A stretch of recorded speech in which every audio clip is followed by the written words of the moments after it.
There are many VBA built-in functions, but I'd like to just highlight some of the date and time ones that can be quite useful. So if we create ourselves a little sub that we'll call test, and we'll get it to output the result of some functions. Now if we want to day's date, we can use the date function.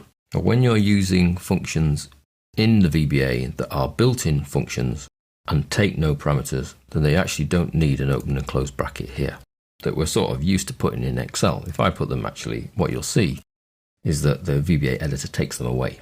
So if I want to run test, I get a message box that gives me today's date. Now we've previously already seen that. If I need just the time, then I can run the time function. And you see, I get the time. If I want the date and the time, then I can run the now function. And I get the date and the time.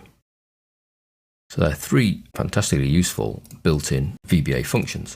There are many other date and time functions. We can use the month function on the date function to return the month of the current date. So we've actually got one built-in function inside another built-in function. And return is actually month 3 that we are in. Perhaps we'd like to then turn that 3 actually into a piece of text to tell me that we're in March. Well, let's place that built-in function that's inside that built-in function inside a third built-in function, which is month name, open brackets, close brackets. And let's see what we get. March.